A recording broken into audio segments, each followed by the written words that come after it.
Welcome back to another exciting episode of AI Historic Expeditions. Today we'll be diving deep into the world of European kingdoms during the 16th century. We'll recreate the images of their rulers and their impact on history. Get ready for a time travel to the Kingdom of England, the Kingdom of Scotland, the Kingdom of France, the Kingdom of Spain, the Holy Roman Empire, the Kingdom of Portugal, the Kingdom of Sweden, the Kingdom of Denmark-Norway, the Kingdom of Poland, Lithuania, and the Kingdom of Hungary. Our expedition now leads us to the Kingdom of Sweden, where we encounter a lineage of rulers who shaped the destiny of the nation. We begin with John the First, who was a Scandinavian monarch under the Kalmar Union, a personal union in Scandinavia under a single monarch of the three kingdoms of Denmark, Sweden, and Norway. John has often appeared a commoner's king, a jolly good man with a folksy manner. Behind the surface, however, he seems to have been a hard realist and a zealous political calculator. In many ways, he is a Scandinavian equivalent of Louis XI of France and Henry VII of England. Christian II was also a Scandinavian monarch under the Kalmar Union. The Stockholm bloodbath in 1517 was a violent event in which Christian II of Denmark executed Swedish noblemen, leading to Sweden's secession from the Kalmar Union. He ruled Sweden from 1520 to 1521. His efforts to centralize power ultimately led to his downfall. Gustav the First, also known as Gustav Vasa, the country's leader during the Swedish War of Liberation, when King Christian II was deposed from the throne. Gustav the First ascended to the throne in 1523 and played a pivotal role in establishing Sweden as an independent and Protestant nation. He worked to raise taxes and bring about a reformation in Sweden, replacing the prerogatives of local landowners, noblemen, and clergy with centrally appointed governors and bishops. Eric XIV, Gustav I's son, ruled from 1560 to 1568.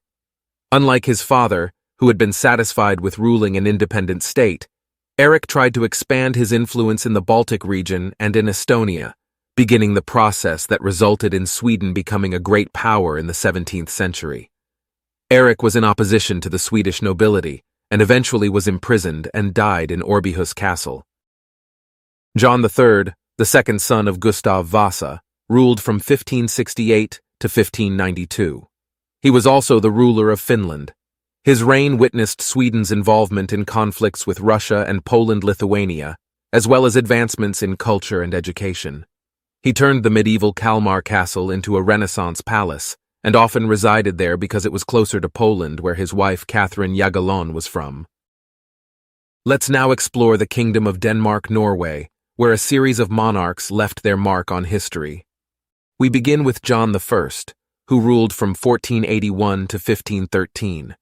We already met him as the ruler of Sweden under the Kalmar Union. The three most important political goals of King John were the restoration of the Kalmar Union, reduction of the dominance of the Hanseatic League, and the building of a strong Danish royal power. Christian II, also known as the ruler of Sweden during the Kalmar Union, reigned over the Kingdom of Denmark-Norway from 1513 to 1523. His rule was marked by profound political unrest, religious strife, and the dawn of the Protestant Reformation within Denmark-Norway. Frederick I, who ascended to the throne in 1523, played a significant role in establishing Lutheranism as the state religion of Denmark-Norway. As King of Norway, Frederick is most remarkable in never having visited the country and was never crowned as such.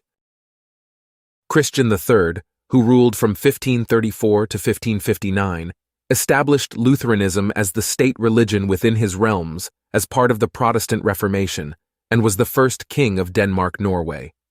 His reign witnessed the confiscation of Catholic Church lands and the establishment of a more centralized government. Frederick II, who succeeded his father Christian III, was a member of the House of Oldenburg and reigned from 1559 to 1588. In 1572, Frederick married his cousin Sophie of Mecklenburg. Their relationship is regarded as one of the happiest royal marriages in Renaissance Europe.